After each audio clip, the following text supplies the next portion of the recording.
Welcome, everybody, for this week's Rising Tide Foundation lecture, where we will have the privilege of listening to our good friend Sam Labrier, who's already given a myriad of wonderful presentations on history, on science, touching on topics ranging from the proto-American system of France of the Renaissance period, all the way up through Alexander Hamilton, Lincoln, and even Vladimir Vernadsky and Lyndon LaRouche in his previous presentations. And I'm going to link them all below. I've known Sam for many years, and we have together been watching and doing our best to try to intervene with, reasonable ideas into this potential Titanic moment, which even to this very late date could still be reversed. We have international resistance, as we were all talking before this meeting began. We were talking about the positive dynamics, especially in the multipolar alliance of Eurasia. We have various groupings of resistance against this return to a weird form of 21st century tyranny that's emerging. So we have various points of minds that have all awoken to the reality that we want a future that is worth living in. People don't want to be sacrificed, and that's great. But there's still a lack of clarity, I think, over what are the principles that are available to us, both as people as well as communities and as of nations, to initiate policies that are founded upon natural law, that are in alignment with the discoverable laws of the universe as pathways out of the coming storm. So with that in mind, the title of today's presentation that Sam selected, I think, is very appropriate: a physical economic program of real development, to put some meat on the bones, because it's all well and good to talk about a beautiful future of win-win cooperation and harmony and brotherhood. I believe that that's possible. I think that's why we're all here, because we all believe that that is possible and is ultimately the destiny of humankind, despite the fact that a collapse might still be in the cards, but it might not be. But what are the means, the practical means of getting to that destination of a world that is healthy? So with that, Sam, I'll just leave it to you to take it away. And afterwards, anybody who has a question, just put your name in the queue. Thank you, sir. That was totally unplanned, but it was an excellent introduction, because exactly what you said will be echoed throughout this presentation. So I want to welcome everybody who's here, and thank you for coming on this Sunday, the 24th of October, 2021. Momentous times indeed. Sam, I'm so sorry. I just accidentally hit mute on you. I'm so sorry. That is okay. You can hear me now. Thumbs up. Yes. Yeah. Good. So, Matt, the title of the symposium is The Next 1,000 Years. And what we're going to be looking at today is policy proposals, not so much for the next 1,000 years. I don't know anybody who can predict the next 1,000 years, but a key point that I want to emphasize right from the start is that I'm going to try and emphasize the principles underlying each suggestion, so that 50 years, 100 years, 200 years from now, when you're analyzing new technologies, new proposals, you have a sort of framework to analyze them with. So I'm just going to share my screen and we can get started. Can you guys see the first slide? You give a thumbs up. Yep. Yes. Okay. Thank you, Stephen. Okay. So this is part 2 of the first of the talk I first gave, which is called Vernadsky and the Directionality of Progress. Matt referenced it in the beginning. So I thought we could just have a little recap of some of the things that we looked at in part 1. We looked at some similarities between the progress of the universe as a whole, the progress of the natural world here on Earth, and progress of human societies in history. We looked at writings of Vladimir Vernadsky. We looked at his discussion of the principle of cephalization, which was elaborated by James Dwight Dana. We considered cephalization as a principle both in evolution in the natural world and also in human society as an aspect in positive human development. We looked at increases in energy flux density and defined the term. Same thing for increasing the potential relative population density of an area and define that term as well. Increases in the productive powers of labor and how things like increasing energy flux density and increasing the productive powers of labor, the principle underlying those is something called the least action principle, which was developed by Leibniz. So I would encourage anybody who is confused by some of these terms to go back and rewatch that first presentation, Vernadsky and the Directionality of Progress, because it goes into it quite in depth. One thing I wanted to bring up before we get started was an error that I made in part one that somebody brought up, where I said that the rate of change of the potential relative population density was what needs to be increasing. I went back and watched the source video, The Power of Labor, where that came from. And the person who brought that up was indeed correct. I was wrong. I think I must have been going from memory when I put it in the slides, and I should have double checked it. But it wasn't the derivative of the derivative. It was just increasing. So the rate of change in the potential relative population density needs to be increasing, and that defines an anti-entropic direction of human society. So I just wanted to briefly say that. So let's start off with just this statement: 1 trillion humans. And I want to see what images get conjured up in your mind. You may perhaps envision something like this, or you may envision something like this. And this really helps to illustrate the two camps, the two, the division in society between people who see more humans as a bad thing and people who see more humans as a good thing. And one of the focuses of this talk will be the necessity for increasing the population of humans, and that the oligarchs, the controllers of society, they really try and push this narrative, the first narrative of a kind of apocalyptic vision related to increases in of the human population.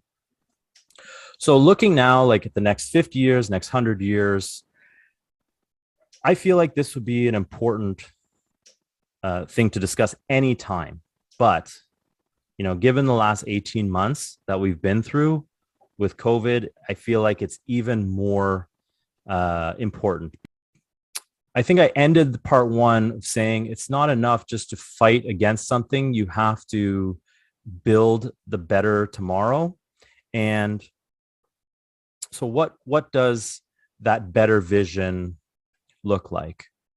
So I want to contrast our COVID response with China's at first. So this is the West generally. Looking at the last 30 years, you can see, cuts here where I live in Ontario, for example, hospital beds being cut year after year. The number of hospital beds in Canada for our whole country declining year after year.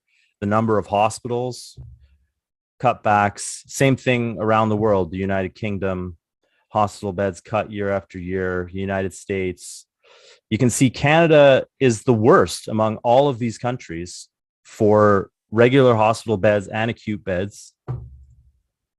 And contrast that with China's response.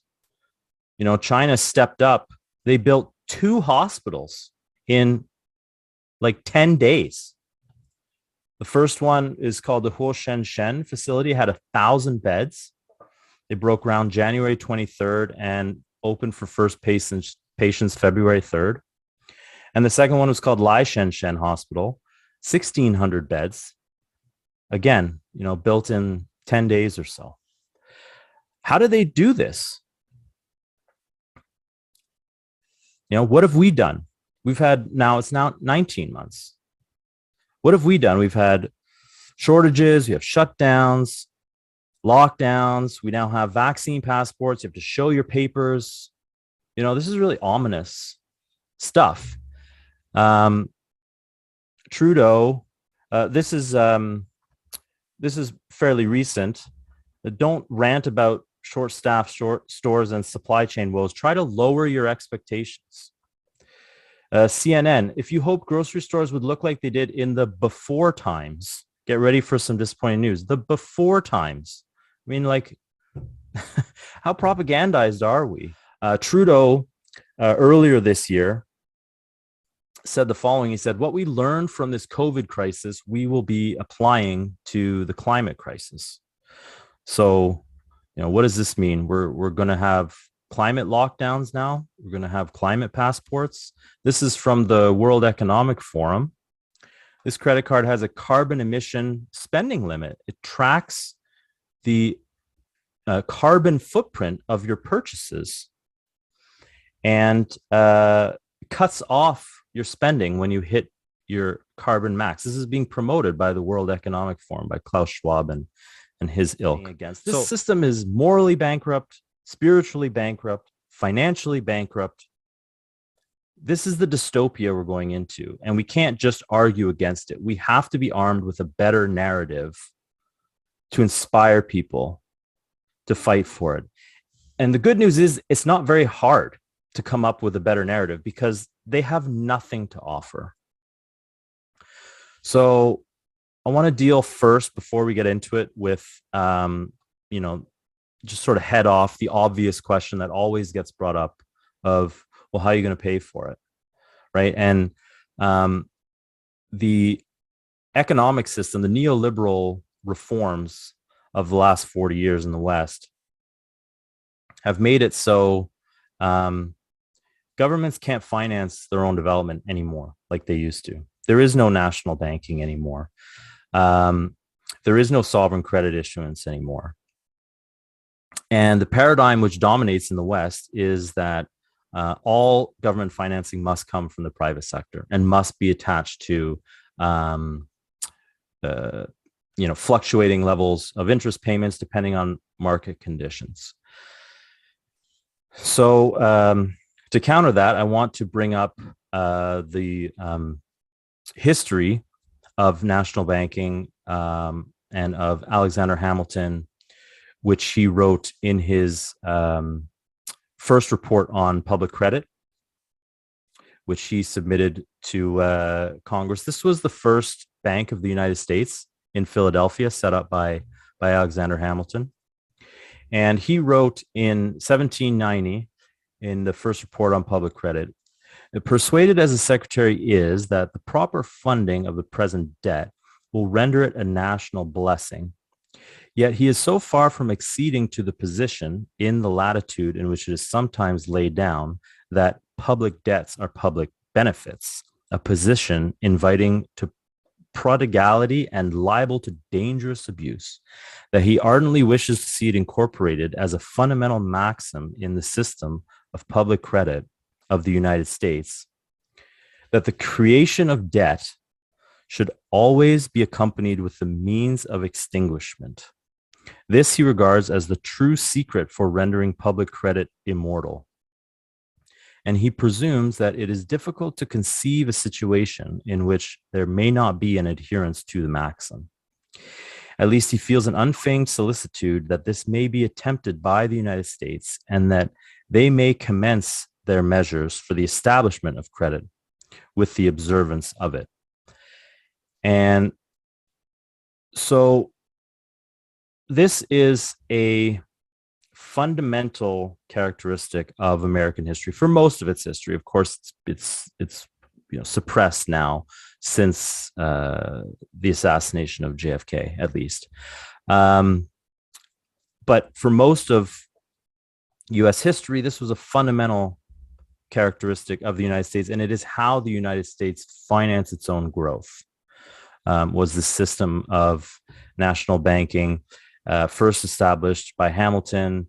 As we've gone through in some other classes, it actually has precursors even before Hamilton in the Massachusetts Bay Colony. I gave a talk about that last time. And Hamilton established National Bank as a means for government to finance all its needs, as was its sovereign right as a sovereign country. And this argument was what Hamilton used to persuade George Washington to go along with the establishment of the national banking system over the objections of Thomas Jefferson, who was very opposed to doing it. And so just want to look at, how is China paying for all this? How did China build 2 hospitals in 10 days? What is banking like in China right now? Well, China has a number of state banks, very similar in scope and in the ideas that were espoused by Hamilton. So they have 3 policy banks: the Agricultural Development Bank of China, the China Development Bank, and the Export-Import Bank of China. As well, they have several state-owned commercial banks: the Industrial Commercial Bank of China, China Construction Bank, the Bank of China, the Agricultural Bank of China. The China Construction Bank specializes in medium to long-term credit for long-term specialized projects, infrastructure projects, housing development. The Agriculture Bank specializes in providing financing to China's agricultural sector.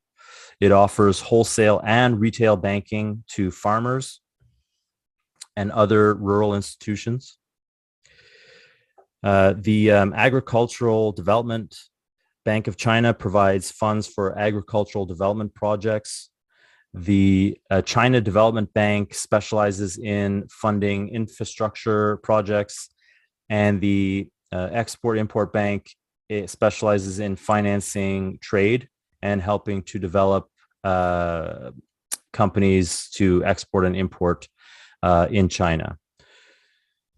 So I just wanted to bring that up before we get into some more specific policy proposals, because it's the most common objection that we hear whenever we propose big ideas like this is, well, you could never pay for that. And it's very important to understand that, yes, in the current neoliberal architecture, no, you couldn't pay for it. And that's the entire point, that the system is completely bankrupt and has nothing to offer us. But it doesn't have to be that way. We do have options, and national banking is a viable option and is being used in China right now. So for the first policy proposal, we can look at transportation and proposals for transportation.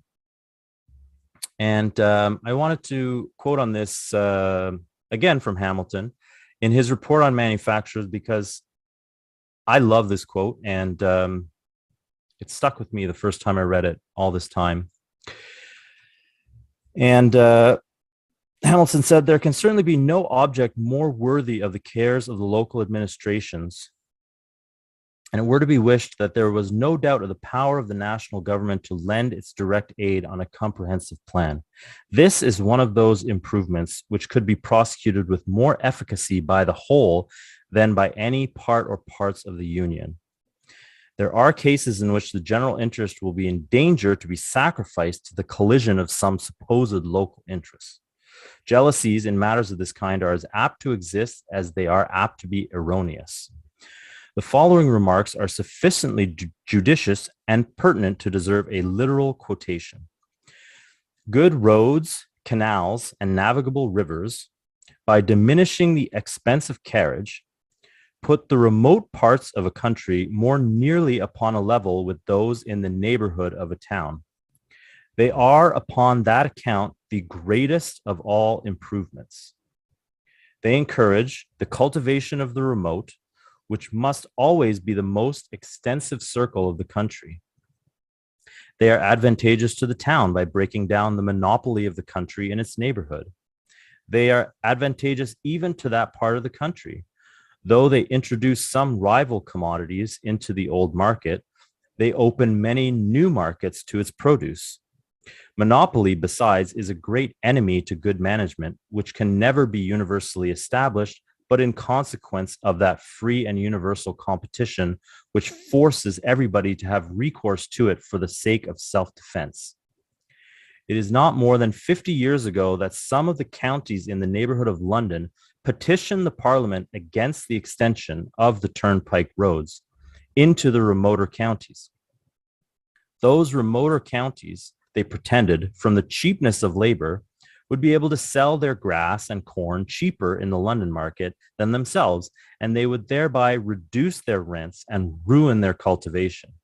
Their rents, however, have since risen, and their cultivation has been improved since that time. So we'll get into this more, but transportation as the greatest of all possible improvements, and the ideas, some of the arguments that are sometimes made when you propose these new projects is, like, for example, when they were building the Transcontinental Railroad, a lot of people who were involved in shipping complained because they said, well, no, we're going to go out of business. Everybody's going to take the train and there'll be no more ships. Like, how ridiculous. Is there no more ships today? I mean, shipping is 100 times what it was when they were building Transcontinental Railroad. Because of the physical economic growth that took place, there was actually more business for the ships to take advantage of, thanks to the development of this infrastructure. So the first thing we'll look at is Maglev Rail. Maglev stands for magnetic levitation. And the way that it works is it's a fully electric mode of transportation. So it uses electromagnets to develop a magnetic field. And, we know magnets, you can put them one way, they attract. You can put them another way, they repel. And typically the repelling orientation is the one that's used so that the train actually floats on top of the track on a magnetic field. And so it's very quiet. There's no friction. There's no moving parts. It can also climb steep grades, much steeper than traditional steel rail, steel wheel trains can, because the magnetic field, a part of the track is attractive. That's what they use to pull the train down the track, and that can also be used to pull the train up the grade. You can make it. You don't have to have trains with one engine at the front and then a whole bunch of dummy cars being pulled behind it. Each pod or each car can be independent, and so you can imagine if you have an extensive maglev rail system going out to all the different cities, let's say in Canada, where a lot of us are Canadian here, you would get in a single car or two cars or whatever it is, and that would take you to the city you're going to. Another car would go off to another city, and there would just be constantly new cars all the time. You wouldn't need a new engine for every single trip that you're going on. These things could be fairly autonomous pods in and of themselves, taking 20 people, 100 people, however big they are at a time, straight to their destination, bypassing all the other destinations along the route. So getting rid of some of the inefficiencies in traditional rail. Electromagnetism is one of the most powerful forces in the universe. It's thousands of times stronger than gravity. And so we can make electromagnets that are very efficient these days, especially with advances in superconductors. And so a lot less energy is used than traditional transport to move a kilogram of freight. And so the consequence of that is that the price of freight drops dramatically. And obviously you can imagine the benefits to society from cheaper cost of freight. Something we may be interested in as Canadians is that snow and ice doesn't affect the operation of maglev at all, because magnetic fields are not impacted by materials going through materials. So the magnetic field going through snow and ice, there's no change at all that happens to the magnetic field. So when we're talking about developing the Arctic, for example, developing some of our more northern parts of the world, existing rail is not great, especially in the colder months, whereas maglev could really work very well up there. So coupled with maglev, which I see as more long distance transportation, more local mass transit, I see the future of mass transit is actually the car. And I know that a lot of people may shake their heads at that and wonder, what is he talking about? But what I'm talking about is the development of electric self-driving vehicles that companies like Tesla are working on. These are going to lead to tremendous advances in our ability to get around in traffic, because by removing the human decision making in traffic, you can have cars very tightly spaced, traveling at very high speeds, and you remove the possibilities of human error. So, like I'm from the Toronto area. People are used to 60-minute, 90-minute commutes here to and from work every single day. Is just a part of life. That could be largely eliminated with technology like this. And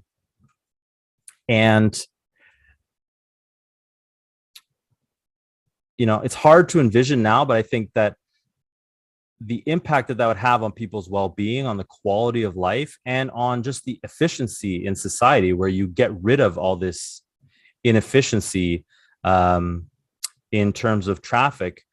There's some studies that have been done where it's over 50% of traffic isn't caused by an accident at all, but it's caused by what's called rubberbanding, which is where somebody way up ahead hits the brakes for whatever reason, and then 20 cars behind them, all one after the other, hit their brakes, and the person behind them hits their brakes. And people think, oh, we're slowing down up there, but nobody is slowing down. But all of traffic just comes to a complete stop and then starts again. It's known as rubber banding. And I want to be clear, because I'm not saying that AI is going to replace human creativity, that AI that's used in self-driving, just because it's used in self-driving cars, it means that it can ever rival the human mind. I don't think that at all. But I do think that AI can be used on rote tasks like driving in traffic to substantially improve our lives and reduce the amount of time we spend in traffic every day. So there's 5 levels of autonomy in self-driving vehicles. Level 0 is the cars most of us are familiar with, where there's absolutely no autonomy. Going all the way up to level 5, this is, Elon Musk, he talks a lot about full self-driving. This is what he's trying to get to, where the car is completely capable of self-driving in every single situation imaginable. Most people say if we can just get to level 4, that will probably be good enough for most cases. So there may be some rural roads where the car can't operate or whatever. But for all intents and purposes, if we can get to level 4, that will be will be not 90% or more there. And so there's questions of what do we need to get there? Can the cars do it all themselves? Do we need sensors embedded in the road, talking to the cars, helping them? And I think that there needs to be discussions between government and the electric car manufacturers of what do we need to make this happen. And coupled with that is charging directly in the road itself. So you wouldn't have to pull over and, well, not get gas, but like we get gas now, pull over and charge your vehicle. The car is constantly charging with wireless coils that are embedded under the pavement, and several companies are developing this. Here's Bombardier developed one called the Prime Move system, and this is the buses pull in and they sit on a coil, so it's still not charging while it's moving. But you can imagine eventually we can get to a place where, this is another company, Magment, and they see it as wind and solar, which will be charging it, and we'll get into that. I don't see that, but basically you have a coil embedded in the road, wirelessly charging the batteries in your car. So the batteries would constantly be getting charged. You wouldn't have to drive and then discharge your battery, pull over and charge again. So looking at this, what are the principles? Because I said I want to not just talk about specific policy proposals now, but like, what are the principles which underlie why these are good policy suggestions?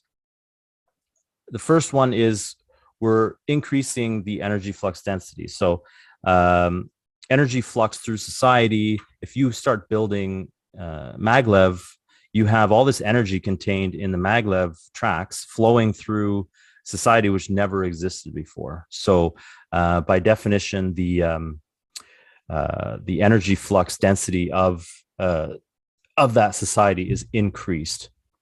You're also increasing the productive powers of labor, because as we saw, the cost for freight would dramatically come down, whereas transportation times, even for long distance with maglev, say 1,000 kilometers, 2,000 kilometers, the transportation time isn't really that much longer than air freight. Whereas your cost of your freight over air freight, let's say, would be 10 times as less. So you'd be able to move the same amount using less energy because of the efficiency of magnetism, the power of magnetism, and with less cost. And so all that, underlying all of that, is the least action principle, that you're doing the same amount of work with less action, the least amount of action possible. And again, if anybody is unfamiliar with these terms, I would encourage you to go back and watch part 1 on Vernadsky and the directionality of progress, where we get into the definitions of all these terms in greater detail. So you may have noticed, in terms of transportation, a theme here, which is to go electric. And I do think that it is a positive, it will be a positive development if we can electrify a lot of our transportation. But, what is going to be the source of that electricity? That'll be what I get into in this next topic. So I want to discuss, before I get into wind and solar, I want to discuss what I believe should be the solutions that we go for, which are nuclear power. And so I'll start with nuclear fission. This here is a cross section of a fuel pellet that's used in nuclear reactors today. So these are ceramic fuel pellets that get loaded into an assembly, a fuel assembly, and then get put into the reactor. And because they're ceramic, they're brittle. And the stresses, the neutron stresses, the heat and the neutron flux that's inside the reactor, it puts a lot of stress on the ceramic pellet to the point where you get all these stress fractures like you see in this image in the pellet. And the pellet is no good anymore. You can't, once it gets to a level like this, you can't use it as fuel in the reactor anymore. And so it has to be removed from the reactor. And the reality is that when it gets to this point, only 1 or 2% of the energy contained in the ceramic fuel pellet has actually been used in the reactor. So the fuel pellet still contains 98 to 99% of its energy to be used.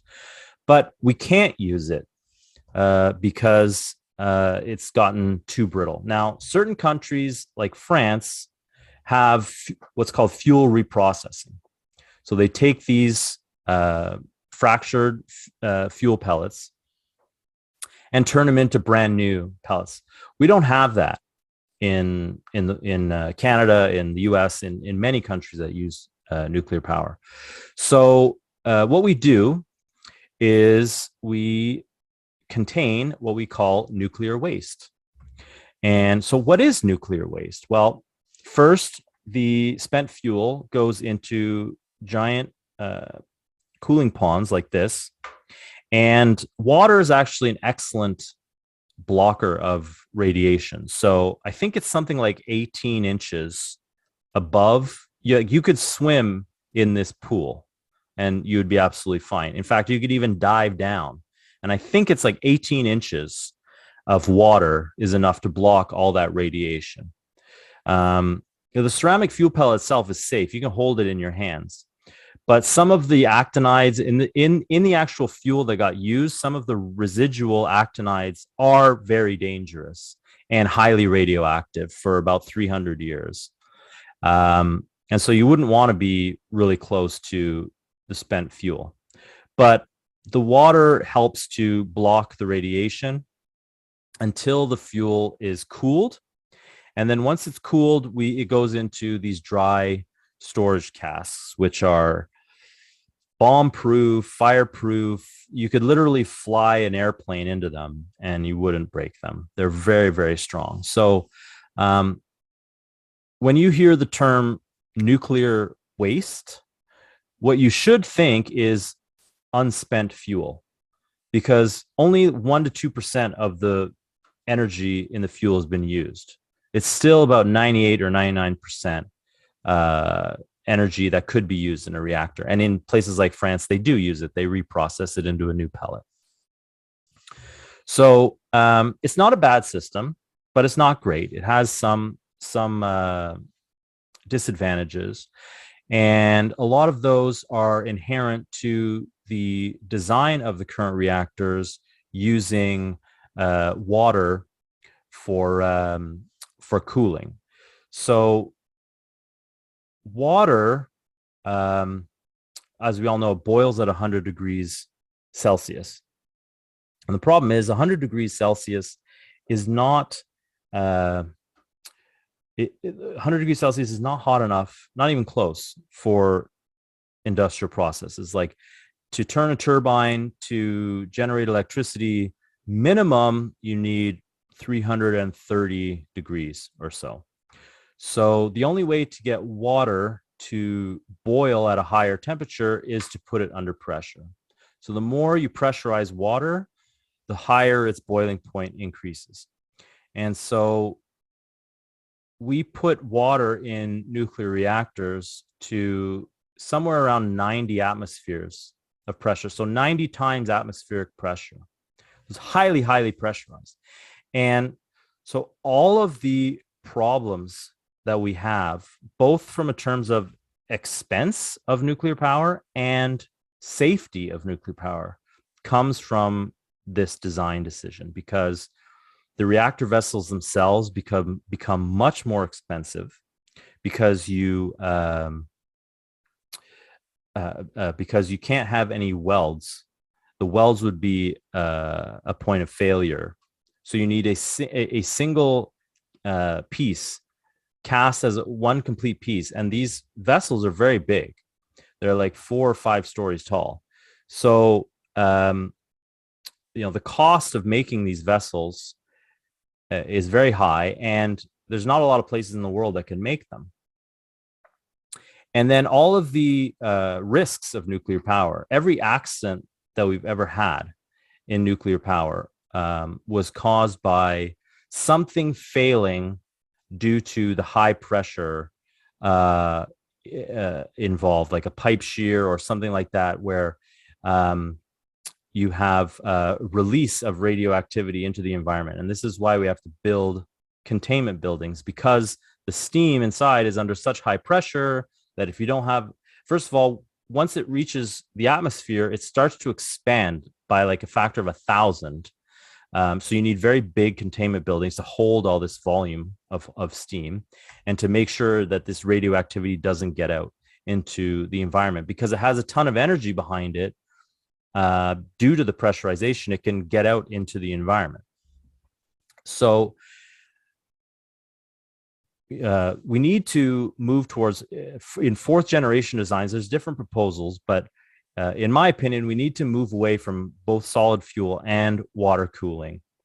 And just briefly talking about the 2 types of nuclear power for those who don't know. Right now, we're talking about fission. So fission is when we take a big, heavy atom and we split it in half. And the energy, the binding energy is released, and we use that to generate heat, and that we use the heat to turn a turbine to make electricity. And fusion is the opposite. When you have 2 very light elements and you shoot them together, they really don't want to go together. And when you fuse them, there is a difference in energy between the 2 atoms before fusion and the 2 atoms after fusion. And that difference in energy, the binding energy, is what is released. And it doesn't sound like much, but it actually is very, very energy dense. So fluid fuel reactors are very interesting. They were developed first in the 1950s, but they were abandoned. And there's a lot of talk right now, not just from me, but from a lot of people in nuclear power who are saying this is the way that we need to go, because of all these disadvantages of solid ceramic fuel pellets and water cooling. So here is one example. This is molten salt. So this is from Oak Ridge National Lab, who developed one of the first molten salt reactors. And you can see here that what the salt looks like as a solid. And then when you heat it up to around 700 degrees Celsius, it becomes molten and turns into a liquid. And the nice thing about these liquids, like molten salt, some people propose molten lead, some people propose liquid sodium, but they can all operate at very high temperature, like I said, 600-700 degrees, and at regular atmospheric pressure.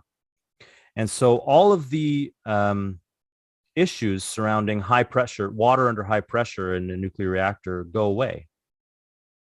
So if there is a rupture in the vessel, first of all, you don't have any pressure inside trying to cause a rupture on the vessel.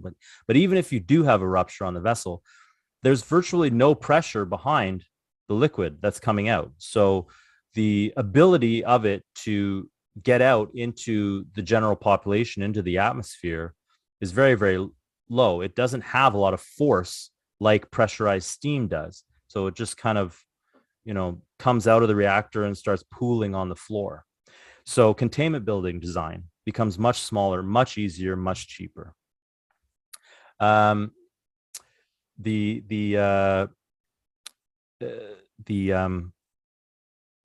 I lost my train of thought. The low pressure also means that you don't need this extremely expensive pressure vessel. So because it's low pressure, now you can use things like rolled steel, like 1 inch thick, 2 inches thick, available everywhere. You can use welds. The thing can be built. So the construction of the vessel itself becomes much, much cheaper. So the safety profile um, is a lot better because of the lack of pressure, but also the process is much more efficient because now you're operating at 700 degrees, not at pressurized water, which to get it up to 330, you can start moving to things like gas turbines instead of steam turbines, which are more efficient. So there's all kinds of advantages, making it safer, cheaper, and more efficient. Another nice thing is that because the fuel isn't solid, the fuel is a liquid inside the salt, that all of the fuel can be used up. There is no more unspent fuel that needs to be put into casks. And in fact, a lot of designs are designed so that we can take that unspent fuel and put it in these newer reactor designs as fuel. So we can break it down into a liquid inside the reactor and use it as fuel in the reactor. And we're going to see one design here where I'm going to go into that a bit more. So here's one out of, I believe it's Alabama, Flybe Energy. They are proposing a molten salt reactor based on the thorium fuel cycle, which is pretty interesting. Most nuclear is uranium based. And thorium does, so the way that it works is thorium itself isn't fissionable, but when you shoot it with neutrons, it eventually turns into uranium, and you can use that for fuel. This one I have to include because it's actually Canadian. It's from Ontario. It's called Terrestrial Energy. They have what's called the integral molten salt reactor. And, you know, it's Canadian, so I got to promote it. But the one thing I don't like about their design is that the reactor vessel is self-contained. And so what they're proposing is that it works for 7 years. And then after 7 years, you just take it and you put in a new reactor vessel. I'm not sure how efficient that design is, but that's their design. This guy, his name's Ed Feil, Pheil, and he runs a company called Elysium Industries. And I really suggest, going on YouTube, watching some of the videos from Elysium Industries, because their design to me is really, really interesting. And what they're proposing is that because they can use nuclear waste, they don't actually have any fuel costs, because all these people are sitting around with these casks of unspent fuel that nobody wants. They will literally pay you to take it. So if they can, build this reactor of theirs, which can take the unspent fuel as fuel, they will not only not have to pay for fuel, they will get paid to take the fuel and to use it in the reactor. So proliferation concerns around unspent fuel go away. Environmental concerns. I mean, I don't really think there's huge environmental concerns, but a lot of environmentalists do. They sort of get up into hysterics about the fact that we have unspent fuel sitting around. They call it nuclear waste, of course, sitting around in these casks. Another really interesting thing about these all of these designs is that because they don't use water, they don't have to be located near major bodies of water like reactors do today. So here in Ontario, we have quite a bit of nuclear power. We have Darlington, Pickering, and Bruce. All of those are on the Great Lakes. And they have to be because they're water-based designs. They need a large body of water, cold water, to be used to cool the reactor. Here, because they're using things like molten salt, there is no water used in the cooling cycle. So you don't need, you can place these in Utah, you can place these in Arizona, which you currently can't. So it will help more arid regions of the globe to develop and get very efficient forms of electricity which are quite cheap. Another one to mention is the dual fluid reactor. Some of us may be familiar with this. I think Matt has done some work with Dr. Ahmed Hussein on this. This is a really interesting design where the primary loop, so the fuel loop, the coolant loop is a molten salt, and then the secondary loop is molten lead. And this has a number of advantages. So some people have proposed fully molten lead reactors because lead is really good. It has excellent heat transport characteristics, for example, but it has issues where, for example, if the reactor goes offline in the primary cooling fuel loop, if it goes offline and it cools down, it turns into solid lead. And it's really, really difficult. Now your whole reactor is kind of gummed up with lead everywhere. So they propose in the fuel loop to put a molten salt instead, and then only use the molten lead in the coolant loop, which doesn't have all the parts that you have inside the fuel loop. And if it does cool down, you have salt, which can be chipped away. You don't have a massive slab of lead inside your reactor.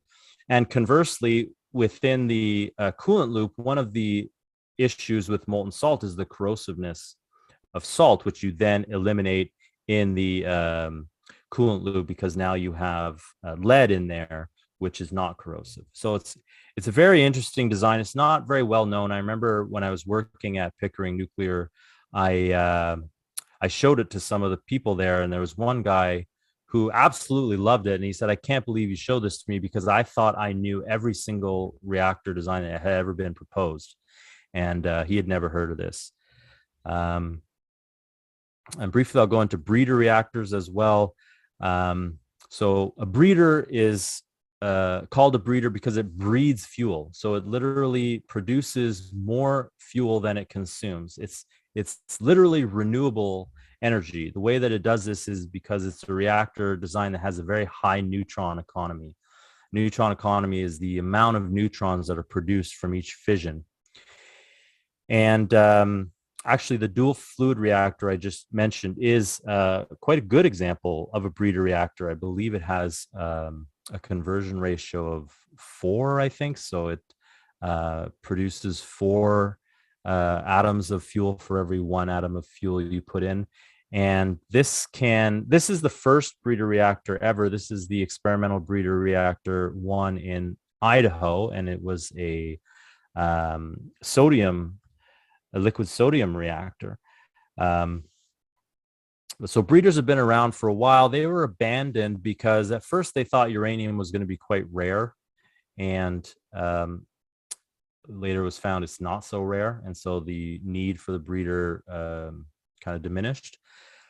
But what's nice about these breeders is if you're going on a nuclear building spree, that sort of seed fuel to get the reactor going can be bred in the first breeder reactors and then sent out to the next reactors down the line, and it can be very helpful in producing fuel for all the additional reactors that you're building.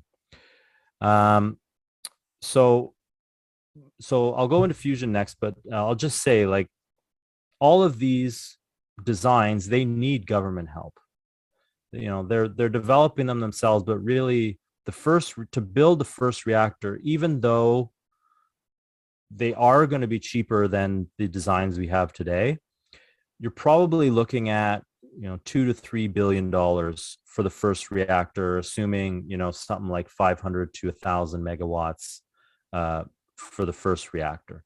After that, from what I have read and actually spoken to some of these companies that are proposing these designs, that they're looking at $1 billion per gigawatt reactor, and so that is $1 a watt, basically, for nuclear reactors. That's very good, very, very good. So currently, usually when they propose new pressurized water reactors these days, they'll start out, $5 billion for 1 gigawatt. And then with cost overruns, it can go to like 8 billion, $10 billion. So one of the, it's an excellent value. And one of the nice things that I didn't mention actually about the Elysium reactor is that it's basically a giant tank. And can I go back? Oops. No. What did I do? Uh-oh. Shoot. How did I do that? Hold on a second here. Sorry, we'll edit this out and it'll be crisp. Okay. Like it never happened. Okay.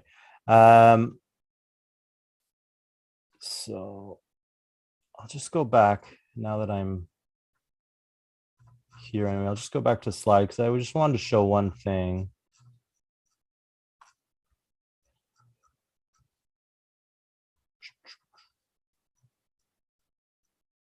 Yeah, here we go.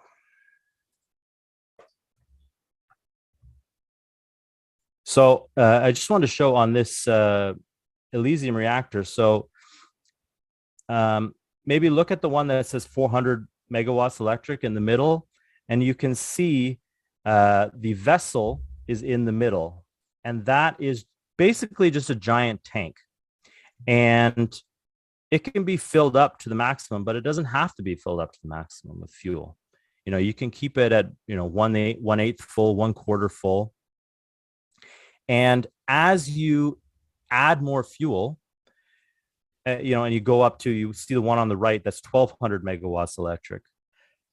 All you're adding on is more pumps and more heat exchangers.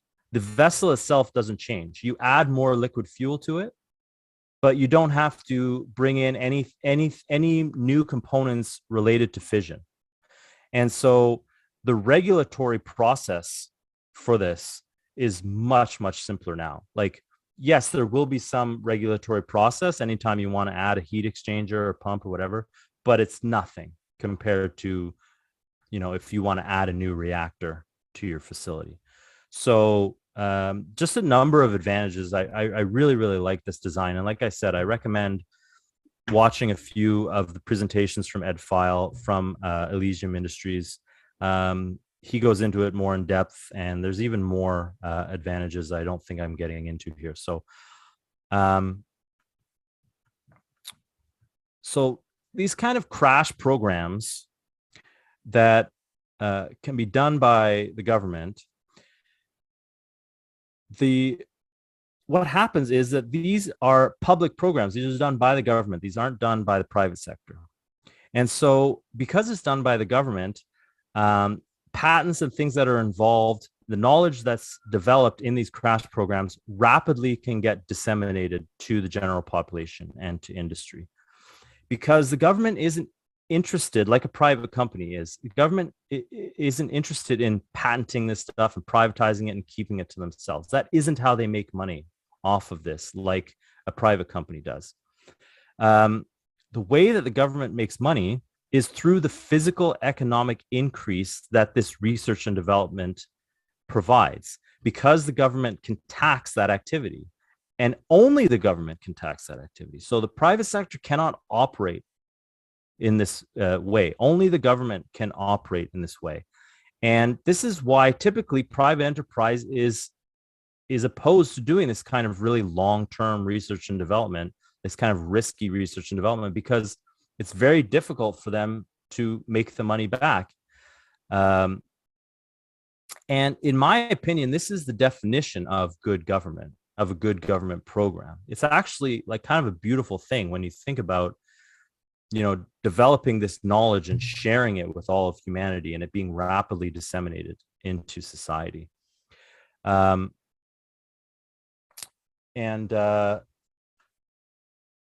Okay, hold on. I went too far here. What? I thought I had some, but I may have made a mistake, and this slide may come up later, but it's okay. I want to talk about just briefly the Apollo program. and these sort of crash programs, because a lot of people say the Apollo program was a waste of money, and what did we get from it? But actually, there have been a number of studies done on the Apollo program, and one study that was done in 1975, so just 3 years after the Apollo program was done, calculated that the return on investment was 15 to 1. So for every dollar that the US government put into the Apollo program, they saw $15 back. And that was 1975. Like by now, it's way, way more than that. And the reason for that is because all kinds of new industries were developed, all kinds of new technologies, which led to new industries that didn't exist before the Apollo program. Satellite communications, there was new advances in medical instrumentation, digital imaging, computers and micronization, microchips. Like all of this was developed through the Apollo program. And we have to understand this potential of these crash programs, if they're done properly, that they're not wastes of money, that they actually pay themselves back many, many times over. I don't know if any project has yielded more dividends than the Apollo program, to be honest with you. What is the return on investment for the US government on the interstate highway system that they built in the 50s? Look at the radical transformation and increase in the US economy from that. But of course, if private businesses had built the interstate highway system, it wouldn't have been possible. Right. So this is why I'm saying there is a role for government to play in these crash programs, in these economic development programs. And the current neoliberal model of public-private partnerships, of only the private sector being involved, it's not viable. It doesn't help anyone. It doesn't offer us anything. And it's kind of difficult for us to conceptualize this given the state of US politics today. But these types of programs were central to US history for most of its history, going back to Alexander Hamilton. It was a key part of American statesmanship, was the financing of these programs that drove the economy forward and grew the economy. So let's talk about another crash program. Let's talk about nuclear fusion. And okay, I'm not going to do that again, what I just did. So I'm just going to go back to this slide here. Okay, so I just want to present here funding of nuclear fusion. And this was from a report for US Energy in 1976. And they showed paths to fusion. And so we could get there in 1990 with maximum effort, 93 with an accelerated effort, the green line, 98 with an aggressive funding effort, and with a moderate funding effort, we could get to viable nuclear fusion in 2005. And if we maintain, this fusion never level of funding of 1978 level of funding, we will never get to fusion. And then this black line is the actual level of funding for fusion research that took place over the years. So it's very important when people say, oh yeah, fusion is always just 50 years away. It's very important to understand why that is. So this is the, I'll just give some examples of fusion research right now that are going on. This is the Alcator C. This was at MIT. This was shut down by the Obama administration. It was a tokamak design. Fusion, like we said, it's the fusing of lighter elements. This one here is the fusion process for helium-3. So two helium-3 atoms come together, and two hydrogen protons are shot out, as well as a helium nucleus. And the difference between the energies of the particles at the bottom and the particles at the top is the binding energy in the helium-3. And that binding energy is what is released as heat or in certain other reactions, it's released as ions, which can be harnessed directly for electricity. So you don't even have a sort of heat conversion to electricity. So you have even higher efficiency. This is a proposal from Lockheed. They're proposing what they call their compact fusion reactor. The chief designer at Lockheed, his name's Thomas McGuire. He initially started studying fusion because NASA wanted to improve travel times to Mars. And he started studying fusion as a source of space propulsion for NASA. So what they're saying is, with advances in superconductors, we can actually make a very small fusion reactor. That's why it's called the compact fusion reactor, because a dominant theory in fusion design today is the bigger the better. As you build a bigger and bigger fusion reactor, you have certain advantages for your magnetic confinement and heat and things like that. But Lockheed claims the opposite. And I'm not saying that they're going to be right. I'm just saying this is what they are saying, that by building a small reactor, our development cycle is much faster. You know, when you need to make changes on a massive reactor, it takes a lot longer. We have a small reactor, so any design changes we want to implement, we can do a lot faster. And we can get there by 2025, as opposed to like an ITER, which is over in Europe, an international tokamak program, which they're saying 2050.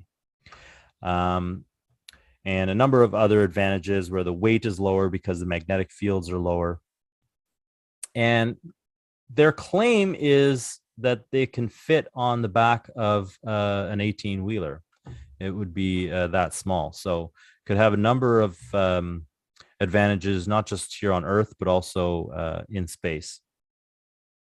Another one, I believe it's in New Jersey. It's called LPP fusion, sometimes called focus fusion. It's a really interesting design where they have this anode and cathode design here, and you can see a huge capacitor bank delivers a very, very high voltage to across the anode and cathode, which are separated by this air gap. But the voltage is so high that it starts to ionize the gas. It's kept in a chamber surrounded by gas, and it starts to ionize the gas, and then these filaments travel up into this hollow shell here in the electrode, and they travel. They come together in this hollow core, and eventually become this tiny little thing, which they call the plasmoid. And the plasmoid becomes infinitesimally small and very, very hot. And inside the plasmoid,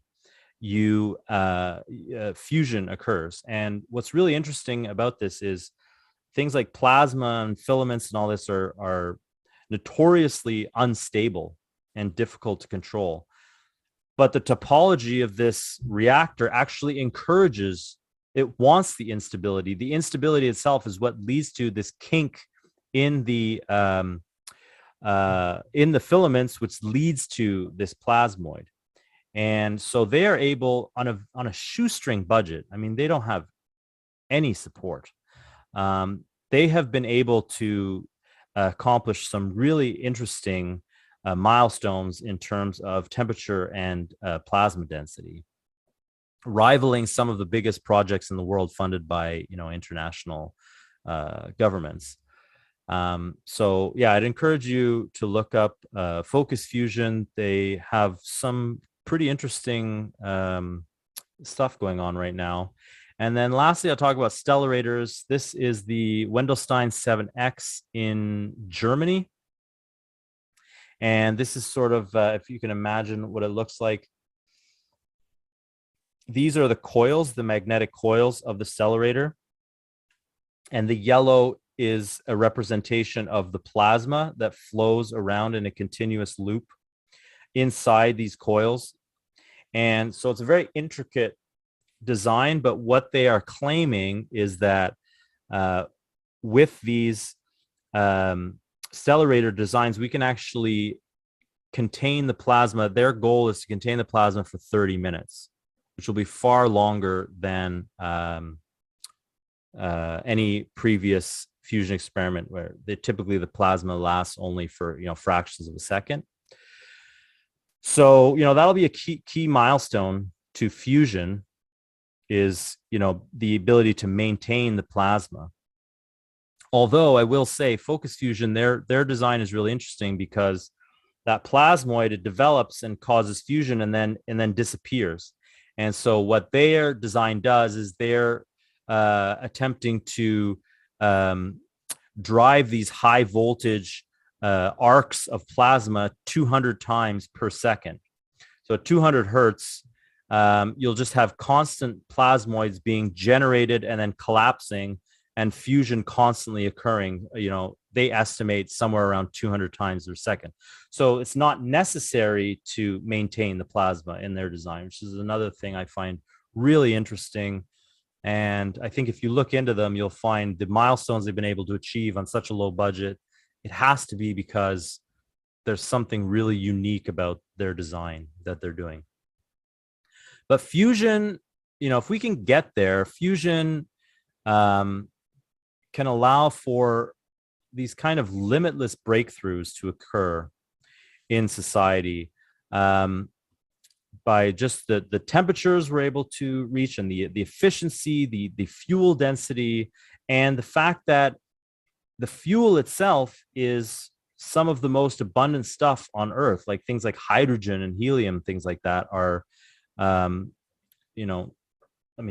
is the most abundant thing in the universe. So, you're not talking about, uranium isn't even that rare, hard to come by, but when you move to something like hydrogen, it's it's much more prevalent in the universe.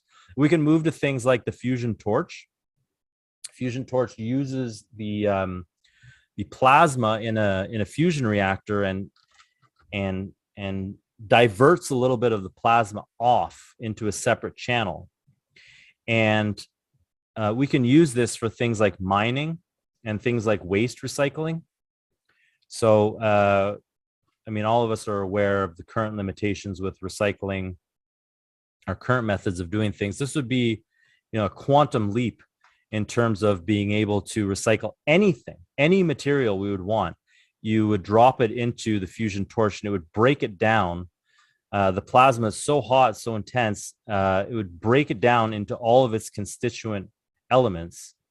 And, it would, back in the 18 and early 1900s, they used to have sort of derogatory jokes about dirt farmers. But with the fusion torch, dirt farming would actually become viable, because like the amount of minerals that are contained within dirt right now, it's inaccessible. But with something like the fusion torch, we would be able to literally just take dirt from the ground and pull iron out of it, gold out of it, platinum, silver, titanium, all kinds of things, just from regular ordinary dirt that you have in your garden. So I'm just trying to imagine the impacts that such a thing would have on society, and then understand the cultural limitations that we are facing. So this was in the Los Angeles Times in 1989. Some of you may remember the Pons Fleischmann debacle that happened, where they claimed they had developed cold fusion, and a number of people came forward and instantly tried to debunk it and said, no, this isn't cold fusion. Cold fusion isn't a thing. Well, this was an article from the Los Angeles Times interviewing Paul Ehrlich and a couple of other things. It says, it's unclear that the power produced will be as cheap or clean as many have suggested it might be. And even if it were, given society's dismal record in managing technology, The prospect of cheap, inexhaustible power from fusion is like giving a machine gun to an idiot child, said Paul Ehrlich. And then another guy, Jeremy Rifkin, who's very big environmentalist, big with Angela Merkel and the Davos set and the European central bankers. He said fusion would be the worst thing that could happen to our planet. Inexhaustible power would only give man an infinite ability to exhaust the planet's resources. So he doesn't see it as an ability, for example, to reduce industrial waste through things like the fusion torch. He sees it as a way to create limitless waste instead. And, we have to understand this cultural war that we're in with people like this. Paul Ehrlich, some of you may know him. He was the author of The Population Bomb in the 1970s. He argued for strict limits on human reproduction, that there's too many people. So he's one of these guys where if you say 1 trillion humans to him, he sees the first picture, like a zombie apocalypse. On the first Earth Day in 1970, he said in 10 years, 1970, he said, in 10 years, all important animal life in the sea will be extinct. Large areas of the coastline will have to be evacuated because of the stench of dead fish. He said, England will not exist in the year 2000. He said, India couldn't possibly feed 200 million people by 1980. We know, India's population is 1.3 billion now. So, these are the kind of sophists that we're dealing with, but unfortunately, they have a large amount of, cultural power. Look at all the things Paul Ehrlich has been wrong about over the years. And still 1989, 20 years after he made some of these wildly wrong predictions, he's in the Los Angeles Times being quoted as how bad fusion energy would be.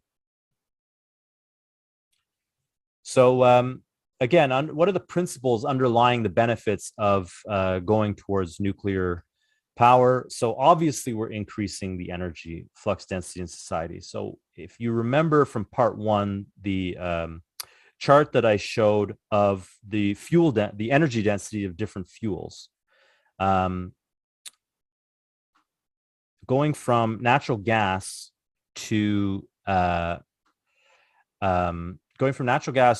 uranium for fission was, I believe, something like 100,000 times greater energy density contained within uranium than it was in fossil fuels. And then when you go to fusion over fission, you then move to 10 times the energy density of fission within things like hydrogen and helium-3. So you're increasing the productive powers of labor because the amount of work needed to transport, to mine a certain amount of energy is reduced by a factor of 1 million, like moving to fusion. So, to transport the amount of energy contained in a boxcar of coal would be something like a few grams of hydrogen. So you can imagine the transformation. So again, we're looking at the least action principle. Again, doing the same amount of work with less action. And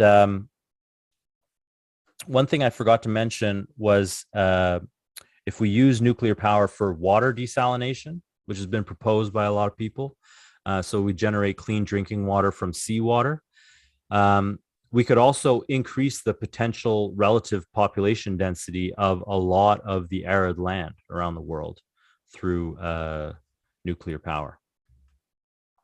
So I said before in the example of the electric cars being charged by solar and wind that I would get into solar and wind and renewables. So let's get into that and why I don't support the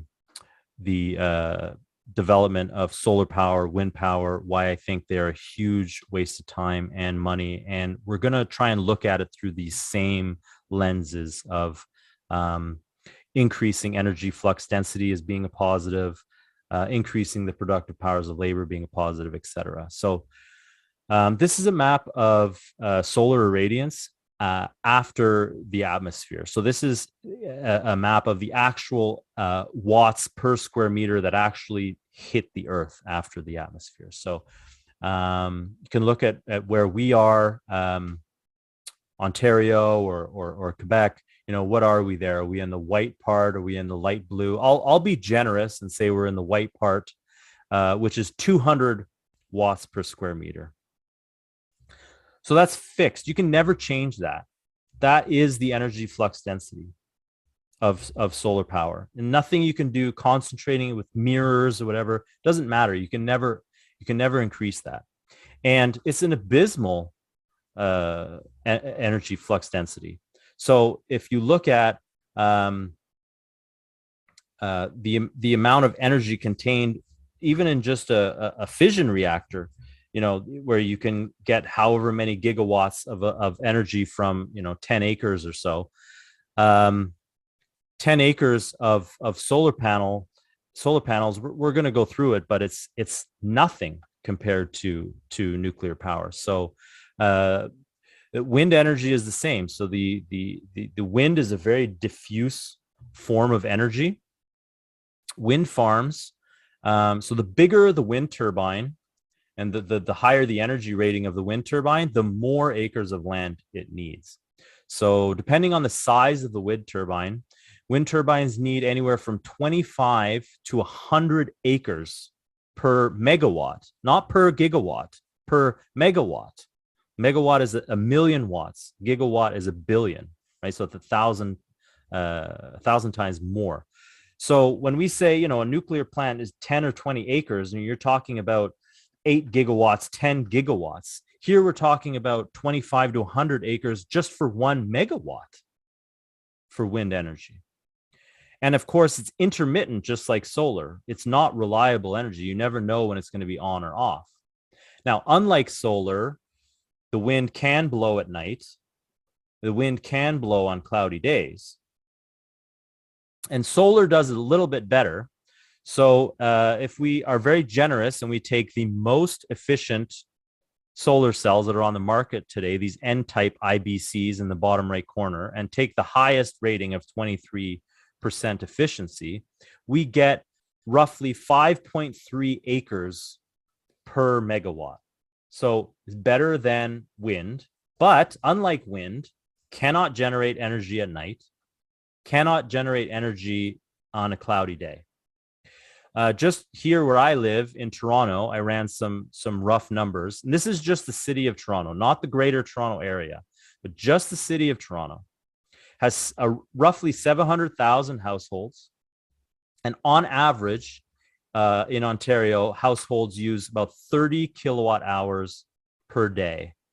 So Toronto would need 19 million square meters of solar panels.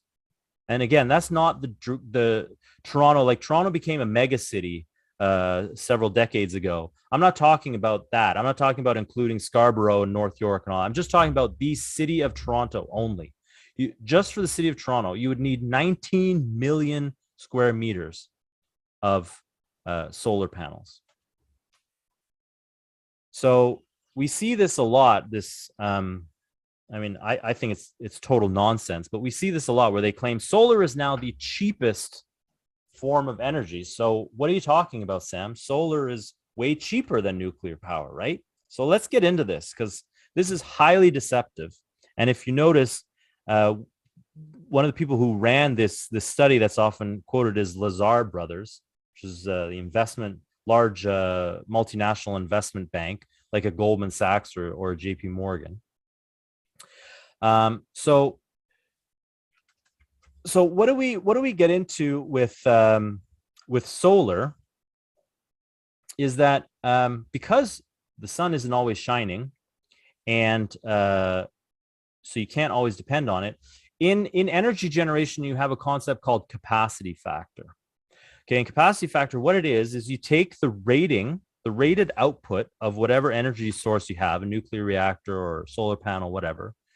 And then you take how many kilowatt hours it would output in a year if it was generating at 100% of the time. And if it output that much, that would be a capacity factor of 1. If it output half of that, that would be a capacity factor of 0.5. Okay, so here in Ontario, our nuclear power has a capacity factor of about 0.9 to 0.93.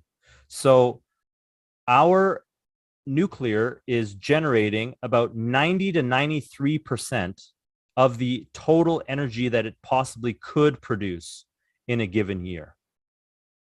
Solar, because we're Canada, we have winter half the year, and just because of the basics of solar, where no matter where you are in the world, it can't generate electricity at night, and it can't generate electricity on a cloudy day.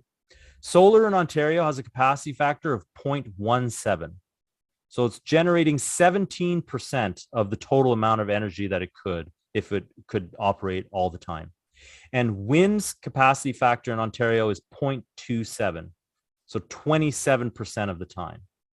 And so now let's take the example where you want to, I won't even say we want 100% of our energy from renewables. Let's just say that you are a planner and you're saying, I want to generate 20% of our energy consumption from solar. No, let's say wind, because I'm from Ontario and we don't use a lot of solar. We use a lot more wind here. So let's say wind. Okay. So 0.27, we'll round it to 0.25. So it's about a quarter of the time, right? So in order to generate 20%, you know your capacity factor is about 0.25. You need to install 4 times as much wind as is necessary, because it's only generating a quarter of the time. Does that make sense? Everybody understand that? So however much you want to generate, let's say you want it to be generating 100 megawatts, just for easy numbers, you need to install 400 megawatts. Okay, so they look at it and they say, oh, well, cost per watt, solar is really, really cheap. Yeah, but if you want reliable solar, given whatever is the average capacity factor for the year, you need to install 4 times as much solar or 4 times as much wind, because it only outputs 20 to 25% of the time. Now, on top of that, you also need to pay for battery storage. Okay, so again, sticking with wind here, if you have a capacity factor of 0.25, that means you're going to have to build 4 times as much capacity of wind as you would need.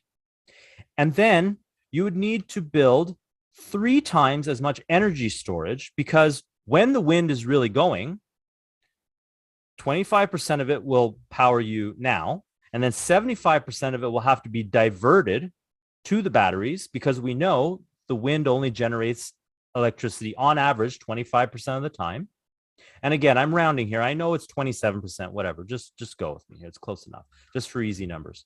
So you need to install 3 times the amount of capacity of batteries than you actually need. So you need to spend 4 times as much on generation, and then 3 times as much as you need on storage.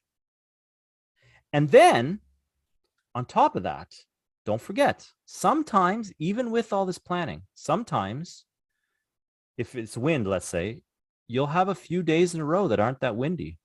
In the summer, you'll have, 3-4 days in a row. What do you do then?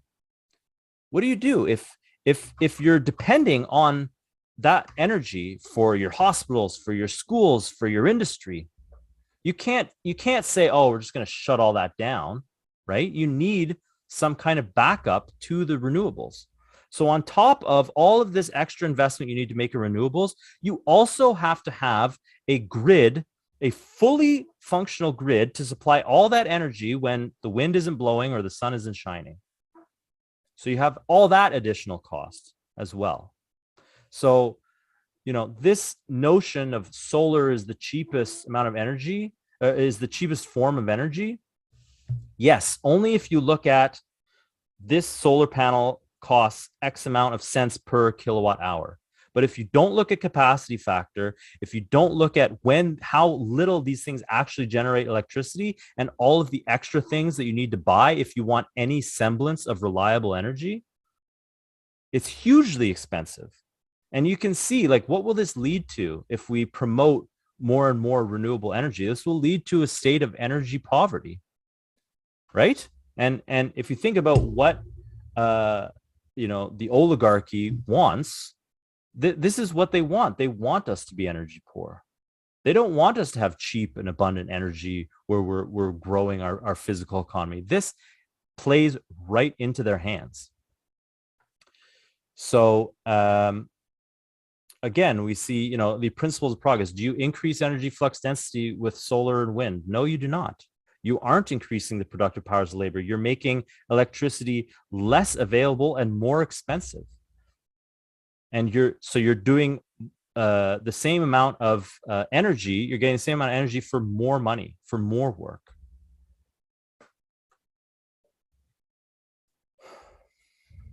Okay, so that's it for energy now. I just want to move on to the notion of development corridors, because Anton Chaikin, who we've had, he goes into it in this book, his phenomenal book, Who We Are, and he goes into the case of the Erie Canal, and the Erie Canal as a sort of a case study in this principle of development corridors. So here's the Erie Canal. This was in the early 1900s. You can see the power lines there, but it ran from Albany and the Hudson River all the way across northern New York State to the west, all the way to Buffalo. And along the way, we see a number of cities that we're now familiar with as, now we call it the Rust Belt, but for a long time, these were major industrial centers in America, places like Buffalo, Rochester. They've been neglected, they've been abandoned. These are places which voted heavily for Trump in 2016 because they were in such dire straits under 8 years of Obama. The Rust Belt, it's not a great name. It's called that for a reason. But historically, these cities all grew to the power and the economies that they had because of the development of the Erie Canal. So I want just to sort of go over this, because this was a development corridor. This Erie Canal was, it built up the population all along it. And the Erie Canal was actually started by Alexander Hamilton's father-in-law, this man, Philip Schuyler. He actually started the Erie Canal, and he started it from the beginning. He was intending for the government to take it over. So he built it as sort of a patriotic, in a patriotic sense, for the betterment of posterity, not with the intention of finishing it privately, but just of getting it started privately and eventually giving the government no choice as to take it over. And Hamilton, because of his association with his father-in-law, he was deeply committed to the development of the Erie Canal. In 1809, President Thomas Jefferson was, he was leaving office, and he was asked to provide federal funding for the Erie Canal. Jefferson, as we know, is the anti-Hamiltonian. He did not like central government. He did not like big projects. He did not like the National Bank.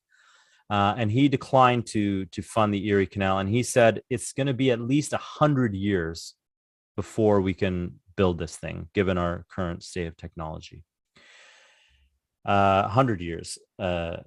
Construction of it would begin 8 years later in 1817 and would be finished 8 years after that in 1825. So a total of 16 years later, it would be completed. And it would be completed by this man, DeWitt Clinton, And he eventually became governor of New York, but he started as a student at Columbia University right after the Revolution. And the faculty at Columbia was headed by a group of trustees, and the group of trustees was headed by Alexander Hamilton, who developed the faculty and the curriculum at Columbia University. Alexander Hamilton himself went to Columbia.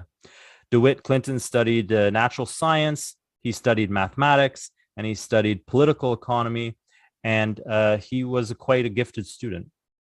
His uncle, George Clinton, was the first elected governor of New York, and he followed his uncle into politics. And George Clinton was kind of like a nativist, what we might call a localist. He opposed the U.S. Constitution when it was first proposed. He opposed it. And DeWitt, following his uncle into politics, copied the ideology of his uncle. But because he was a localist, he in some ways, he wanted to support he gave a small level of support to the Erie Canal effort by Schuyler. But DeWitt Clinton's ideology and viewpoint evolved through the 1790s, where he eventually broke with his uncle's localist ideology, became a full-fledged Hamiltonian. In 1794, he gave a speech where oh, come on, I hit it twice. Hold on a sec. Why can't I go backwards? Hold on a sec. There we go. He said, great improvements must take place which far surpass the momentum of power that a single nation can produce, but will with facility proceed from their united strength. The hand of art will change the face of the universe. Mountains, deserts, and oceans will feel its mighty force. It will not be debated whether hills shall be prostrated, but whether the Alps and the Andes shall be leveled, nor whether sterile fields shall be fertilized, but whether the deserts of Africa shall feel the power of cultivation, nor whether rivers shall be joined, but whether the Caspian shall see the Mediterranean, and waves of the Pacific lave the Atlantic shores. I find that pretty remarkable speech, like very visionary. Keep in mind, he said this in 1794. So, unfortunately, like with Jefferson and the people who came after Jefferson, leading to the War of 1812, nothing happened on the Erie Canal. And in fact, Aaron Burr and later Burr's protege, Martin Van Buren, opposed the Erie Canal. And Aaron Burr actually went upstate New York and started buying up massive tracts of land along the planned canal route to stymie the development of the Erie Canal. But what happened in the War of 1812 is that everyone realized the weakness of the country, which occurred because they got rid of Hamilton's National Bank. And this led to what was known as the Era of Good Feelings, starting in 1817 and under President Monroe, and then later President John Quincy Adams, and with his ally Henry Clay in Congress. It led to a full-fledged revival of Hamiltonianism, the reestablishment of the National Bank under the Second Bank of the United States. And in 1817, the first support for the Erie Canal, the ground was dug. And like I said, 8 years later, 1825, the Erie Canal was completed, and it was an immediate success. The Erie Canal reduced shipping costs per ton from $100. You can imagine how much $100 was worth in 1825. So $100 per ton went down to $5 per ton, shipping across the state of New York.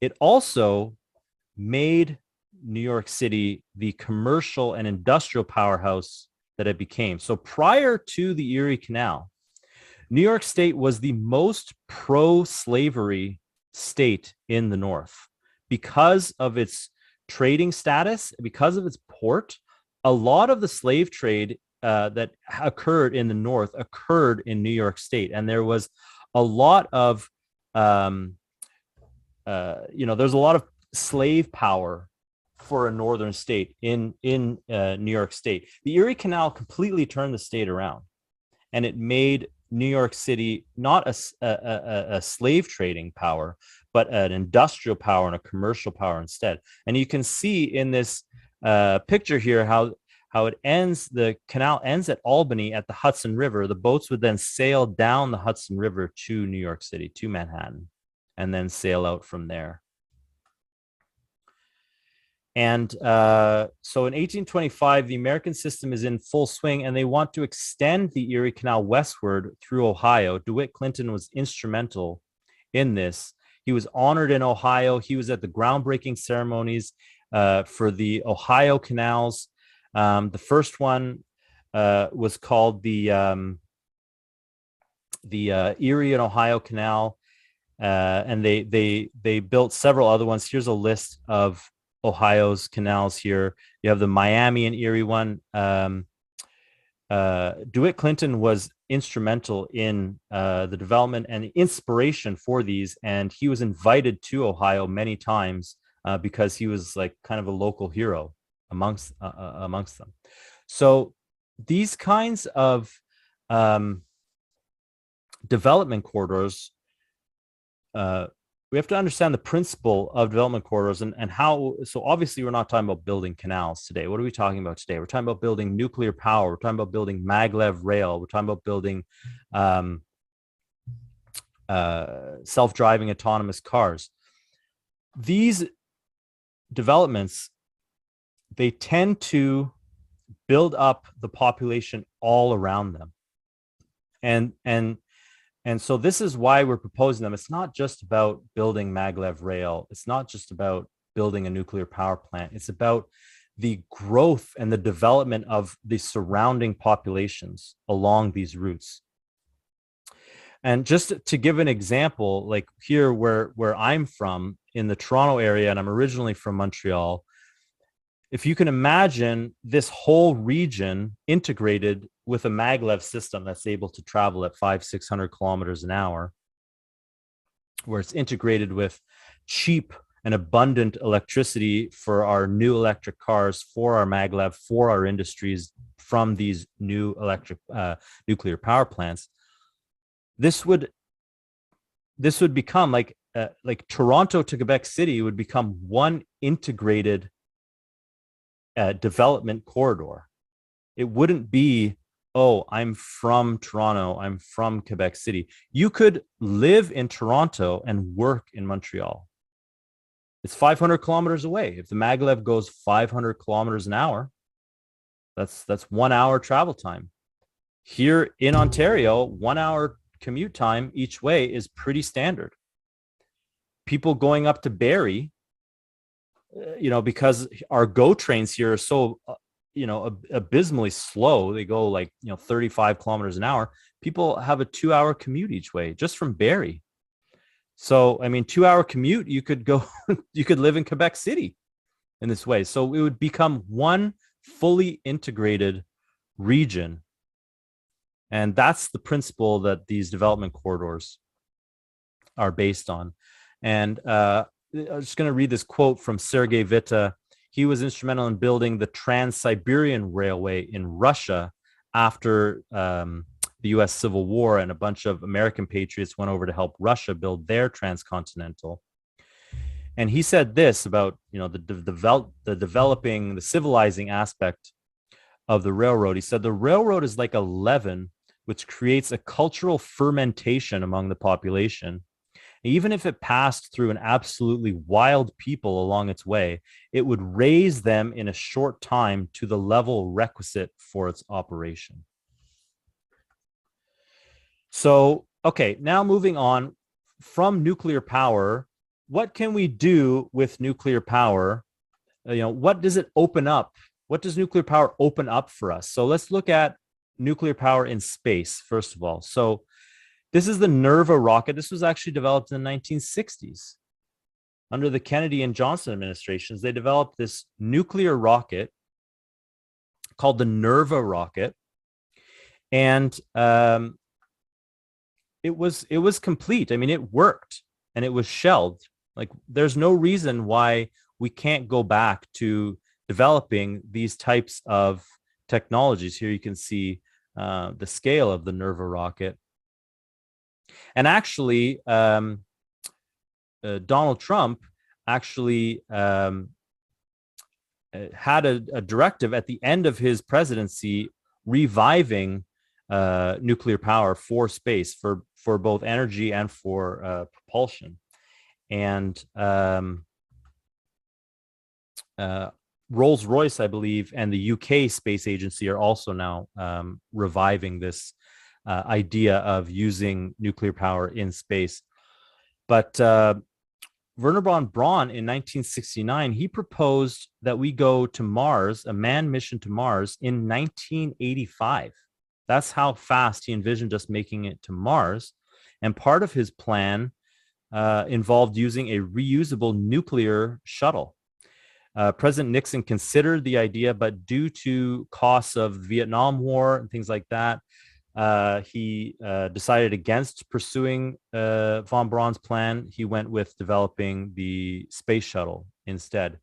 So again, we see the same principles involved in space that nuclear can open up. So the energy flux density inside the rocket is increased. The productive powers of labor is increased because you're able to do more work in space with less effort, least action principle. Again, we see these same principles involved every time. This is why we are in favor of policies like this. So getting nuclear into space would be difficult at first. So one of the challenges we have to overcome initially is freight to space. So how can we get things into space cheaper? Currently, it's pretty expensive to get things into space. One of the things that we would need for a nuclear rocket is to launch from space itself. So we would need a point to launch from in space, because it's a very efficient rocket, but the thrust is not sufficient to overcome the pull of the Earth's gravity.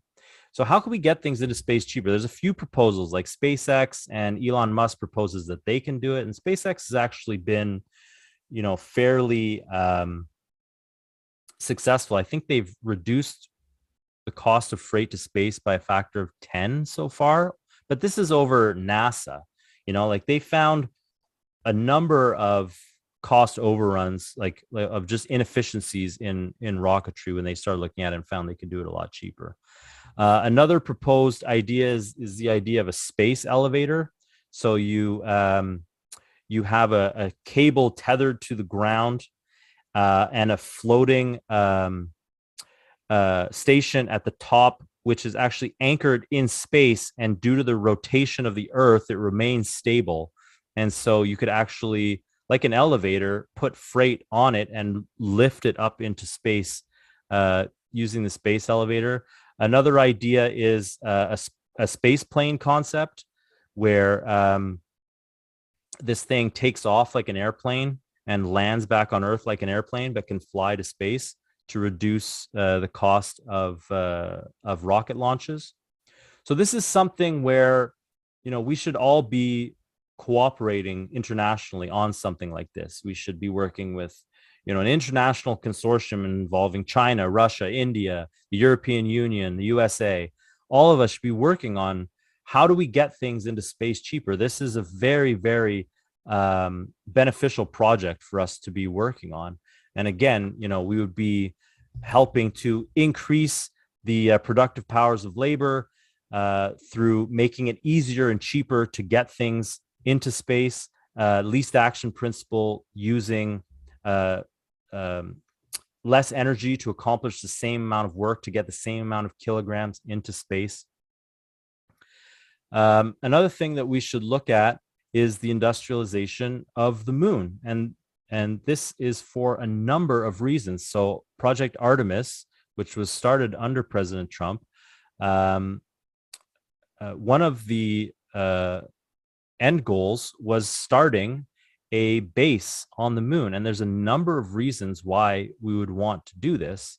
So the first thing is for setting up a mine and mining the surface of the moon for helium-3. So as we talked about before, helium-3 is an excellent fuel for nuclear fusion. And the problem is that helium-3 doesn't exist very much on Earth, but it exists in abundance on the moon.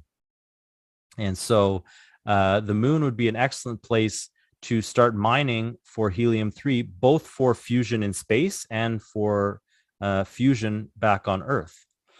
Another reason why we would want to set up a base on the moon is for mining things like water and other materials that we will need. So we won't have to bring things up to space anymore. We can actually get them in space as much as possible. That will help dramatically increase the efficiency of life in space and industry in space. And eventually, what we want to do is get to a place where we are launching from the moon. So we want to industrialize, we want to reduce the cost of freight and industrialize the moon to a point where we can actually build a launch pad on the moon. Because on the moon, we don't have to worry about the pull of the Earth's gravity anymore. And because of that, we can use a number of space propulsion systems to launch from the moon that we can't use to launch on Earth. For example, an ion thruster is a fully electric thruster, and it's very, very efficient. And using something like nuclear power to generate the electricity, you could basically travel through space forever with an ion thruster, but you can't lift off from Earth using an ion thruster. You have to already be in space because it's not strong enough, doesn't have enough thrust to break free of the Earth's gravity. So industrializing the moon to an extent where you can actually launch missions from the moon is imperative, I think, because that will help us progress to the next phase state of humanity, which is existing not just on Earth, but being a multi-planetary species. And so again, we're seeing, why industrialize the moon? Why build the moon base? Well, we're increasing the energy flux density by mining helium-3 for fusion. The productive powers of labor, which we're going to get into a bit more in terms of mining in space, the materials we can bring back, but which would only be possible once we establish this cheaper freight to space and building up our industrial capability on the moon. So once we do that, if we look at mining in space, like in my opinion, space is really key to the future of humanity, because all of the environmentalist arguments are predicated on the idea that we have a fixed resource base, that we're using up the resources of the Earth, and the resources of Earth are fixed, are finite.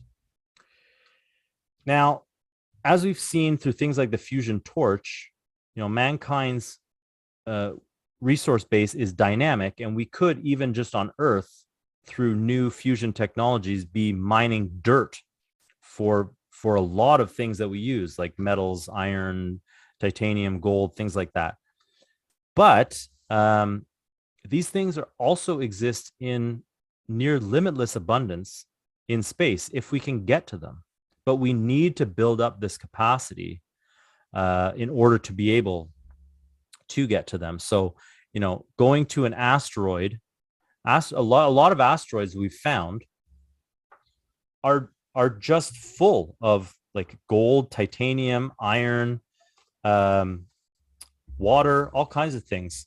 But all we see in the media, like I see these articles every 3 months, every 6 months, is a new article about mining in space and what a dumb idea it is, and how it'll never work. And even if it does work, it's such a bad idea. And this is a really typical example. This is from Fox News.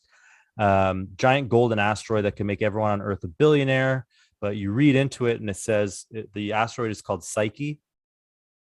In total, it's estimated that Psyche's various metals are worth a gargantuan $10,000 quadrillion, which means if we carried it back to Earth, it would destroy commodity prices and cause the world's economy worth 75 trillion to collapse, right? So suddenly we have a huge new source of gold and silver and iron and tungsten and titanium and water.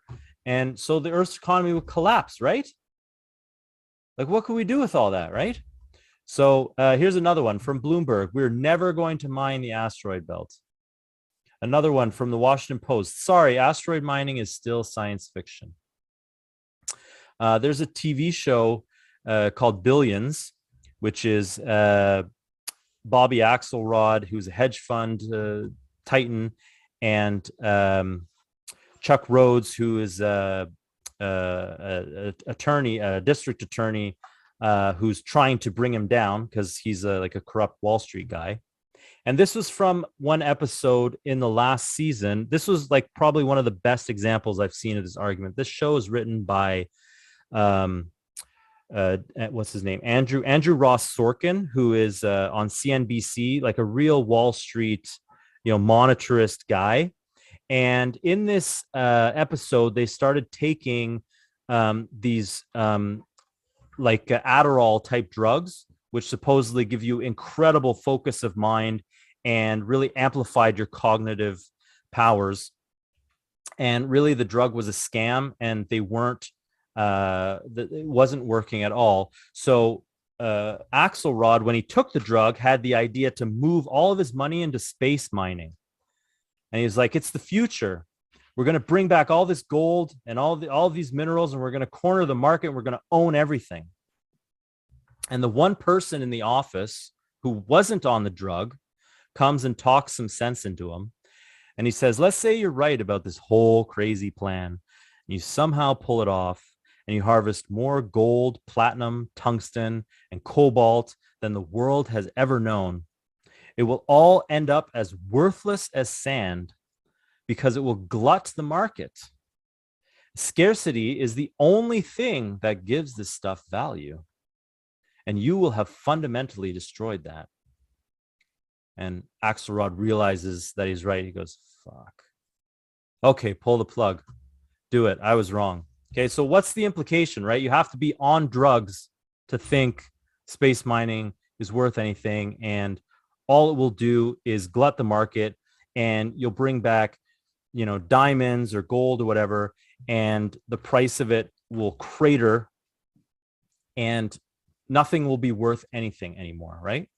And I think, first of all, this isn't true because it's not like you're going to bring back all of that gold at once, all of that iron at once. You're going to bring it back in stages slowly. But I think the argument is partly true because you will reduce the cost of things like gold, things like titanium, iron, the platinum group of metals. This is from a group called Planetary Resources, which is controlled by a lot of the richest people on the planet. So it's not governments that are doing this, but they are seeing the potential, and they are saying that it would bring back one single platinum-rich asteroid would bring back more than the yearly world output of platinum. It would produce $5 trillion worth of water. The water you could turn into rocket fuel, breathable air, because you could split off the hydrogen and oxygen and use it for drinking water. They say it's a near infinite supply of precious resources, and they say there's more asteroids discovered every day. We've discovered 1,500 so far that are easier for us to reach than the moon, and we discover over 1,000 of them every year. So we've already seen, mining helium-3 for fusion, but some of the other things that we could mine. Let's just take an example, right? Of like, let's say they mine a bunch of gold, and gold goes from, whatever, however many thousands it is an ounce now, to, cents, 3 cents an ounce, or fractions of a cent per ounce. The gold market would crater, right? Like, it would. I agree with this. But then what happens after that is what they always miss. Okay. Do you think that people would just sit around and go, oh, okay, gold is 3 cents an ounce. Okay, cool. What's on TV? No, every single industry in the world would go, wait a minute, I can buy gold for 3 cents an ounce now? What can I do with that? Right? And like thousands of new uses for gold would be thought of. Gold is one of the most useful materials on the planet. It's like our silverware could be made of gold. Gold is antibacterial. You wouldn't have your silverware made out of stainless steel. You'd have gold forks. You've heard like a baby born with a silver spoon in its mouth. That whole saying comes from the fact that silver is antibacterial, and the baby was born with a silver spoon in its mouth because it kept it healthy, because it helped kill germs and microbes. And that was the advantage of having a silver spoon in your mouth. But not just for cutlery. I mean, anything, electronics, like gold it doesn't corrode. It's highly conductive. So anything electronic in terms of electricity or semiconductors, and then applications like I can't even think of myself. Like as an electrical engineer, I go towards electrical applications, but medical applications, like millions of new uses would be found for gold. Same thing with like something like diamonds. Diamonds right now, they're so expensive because most of the diamonds are mined in South Africa. De Beers owns not a monopoly, but like they control the market in diamonds. And because they're out of South Africa and the legal state of De Beers in South Africa, they are allowed to be a cartel.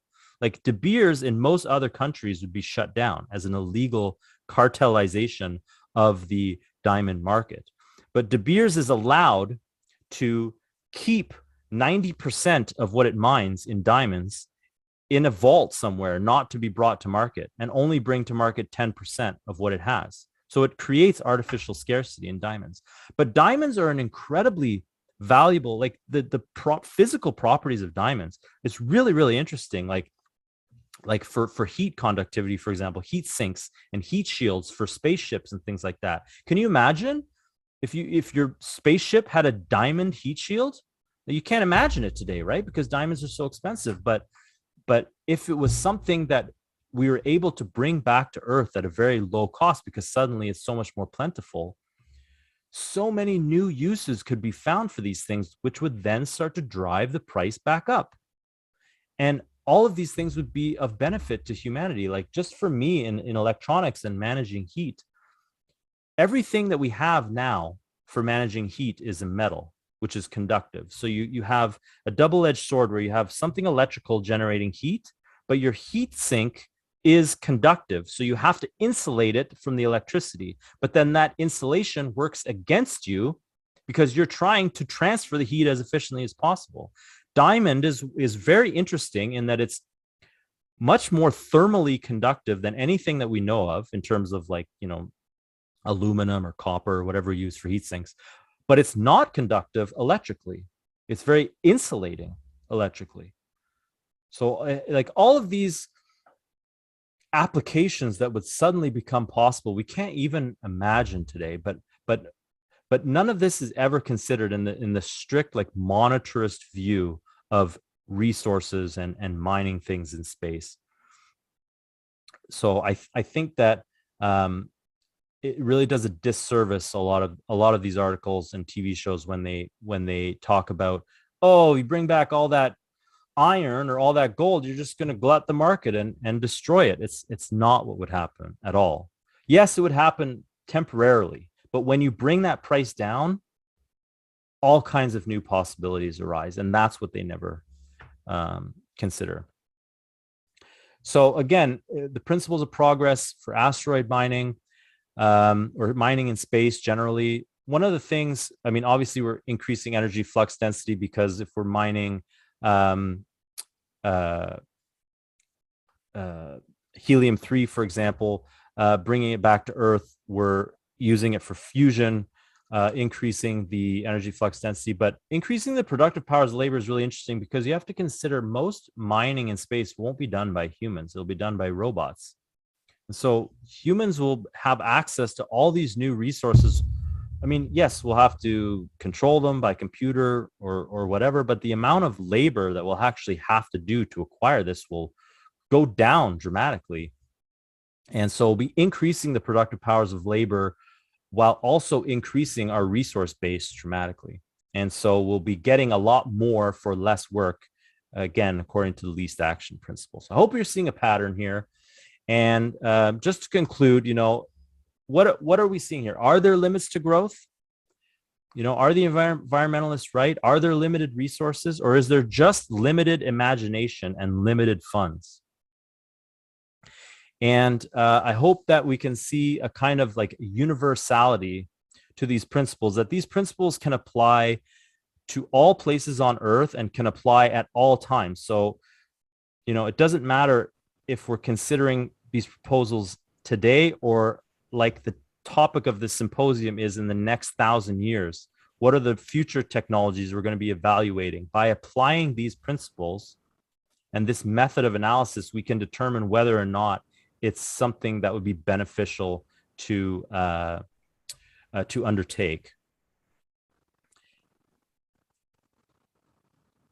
So the question is, the fight that we're in now is between a system that serves the people or a people that serve the system. Like, think of the lockdowns they brought in for COVID and, 2 weeks to flatten the curve. What was that done for? We must make sacrifices to preserve our deeply underfunded healthcare system, which has had cutback after cutback for years and years. So does the system serve us or do we serve the system?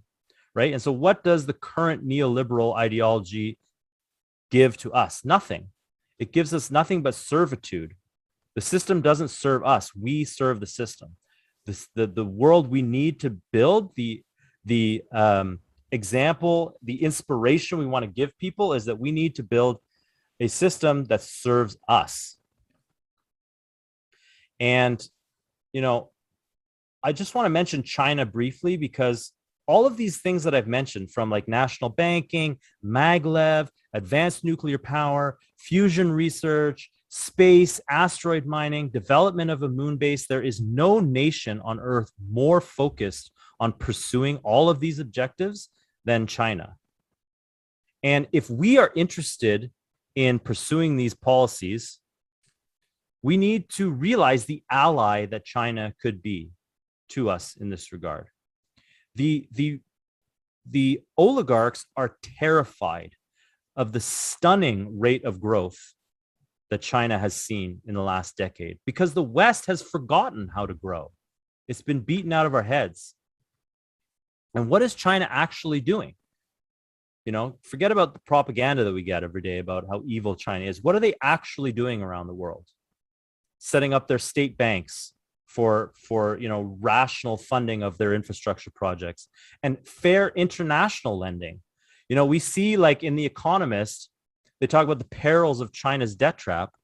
Like, those of us who know, if you've read Confessions of an Economic Hitman, if you know about the IMF and the World Bank, and they talk about the debt trap, like, how can you not laugh at these ridiculous assertions? That's all the West does, is set up impossible debt traps for developing nations. So, like, neoliberalism is a total failure, and we need to talk more about how much of a failure it is and reject it vociferously. We need to ally with countries like China that are rejecting this model and are embracing these anti-entropic economic policies. And before I go, I just want to say one thing about the principle of cephalization we talked about, which is, the concentration of energy. It it manifests itself in human society as like increased centralization, and seems to suggest like if it's a positive development for human society, then centralization is a good thing, right? Like more power concentrated in central government is a good thing. And this is a very unpopular opinion, both among many on the left and the right today who want decentralization. So it seems to point to an end goal of some kind of world government where we're all centralized to a point of centrally coordinated on a global scale. And isn't that the exact same thing that the oligarchs are advocating for today? But in my view, there's two kinds of world government. One is the kind that the oligarchs are trying to build today, which is like a global hegemony meant to crush sovereignty, establish a global empire. But the other would be a global network of sovereign republics that have developed their population to such an extent that we all cooperate together on a global scale in a way that conforms to principles of natural law, where we use our own reason and our own developed intellect to understand that it is to our advantage to coordinate globally on these most enormous tasks that face mankind. And this sort of goes back to the very first talk I gave for Rising Tide Foundation on Leibniz and Vattel, where we discussed natural law and a world of sovereign republics. And we need to recognize that the depravity of the oligarchy is nothing new. Like the more things change, the more things stay the same. The elites of the British Empire 300 years ago were just as depraved as British elites today. The only difference is that they have extremely advanced technology for their control mechanisms now. So does this mean that technology itself is bad? Of course not. It means oligarchy is bad. It means those depraved elites are bad. And we need to develop our population enough culturally and technologically to be able to stand up and defeat them. And these policy proposals are attempts to develop the population along those lines, to make the population more intelligent, more independent, to make them healthier, happier. These kind of developed cultures are much more difficult to bring under subjugation. It's only a debased, empty culture that can be coerced into submission in exchange for security. So our policies that we advocate, we have to look, are we fighting the oligarchs or are we helping them? If we are trying to stop development, we're helping the oligarchs. If we're against China, if we're looking to start a war with China, we're helping the oligarchs. If we're talking about developing state and national banks for agriculture, for infrastructure that China is actually doing, that would freak out the oligarchs. Their entire system is failing, it's bankrupt, and it's predicated on the notion that only the private sector can lend to government. If the government starts creating their own national banks and starts lending at low and reliable rates of interest, we would find a very powerful ally in China who would be happy to encourage us to do so, and it would help bring an end to this failed system. And this development of mankind is the only way to defeat them. On a global scale, if humanity is sufficiently developed with hygiene, with healthcare, with education, literacy, culture, and technology, there will be nowhere on earth for the oligarchy to exist. Humanity will simply be too smart to allow these parasites to continue to drain the host. And I'll end on this picture of JFK. JFK, during his administration, he developed what he called the Alliance for Progress, trying to form a global network of countries working together to develop their citizenry towards these ends. And I think now is the time for us to revive that mission. Otherwise, the future of humanity will look a lot like the present crisis, only worse. Sam, thank you enormously. That was really exactly what I wanted. This is a perfect resource presentation that I think people should watch, rewatch. And as far as illiteracy, because today, just like 300 years ago, the primary battlefield is in the mind. And it's in keeping people ignorant to the elementary facts of energy, what is the science of sustaining human life, that we give our consent to our own self-destruction. And that's always been the case. And people often miss that fact. So what you've done by giving a comprehensive foundational introduction to the concepts of population, why population growth is actually an asset and a good, the fundamentals of energy and space and everything that goes with. This is great. And it also sets the stage very nicely for next week too, for Cynthia Chung's class, which will also tackle the idea of limits to growth from a yet another angle, overlapping, but also adding to, I think, a lot of this. So this is a really complementary, synergistic class that you just did that'll work well for next week as well. One thought before we jump into the questions that I just wanted to share, as you were talking about resources, I was struck a little while ago by reading the account of a French writer in the time of Napoleon who had talked about how Napoleon was so rich that even his plates and his cutlery were made of aluminum. And it was just so extraordinary. He's the only person, I think, in the kingdom who had a whole set of plates and cutlery of aluminum, which was so energy intensive to produce in the 18th century. However, today, I mean, you can go to the Dollarama and get aluminum coverings, but it also made, because of hydroelectricity, it made things like the aerospace industry a possible thing. We wouldn't have the aerospace industry had we not had the current approaches to producing aluminum. Absolutely. So that's just one thing that popped in my mind as I was listening to you speak about gold and diamonds and mining asteroids. Yeah, we could have platinum foil 100 years from now. Who knows? Actually, the Washington Monument, when they built the Washington Monument, they capped it with aluminum because it was the most expensive metal at the time. And it was only I think it was 10 years later, maybe not even, they invented the new method, and it dramatically brought down the cost of making aluminum to the point where we're at today, where, like you said, we have aluminum foil at the dollar store. Yeah. The first question that I saw pop up came from Jerry.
you.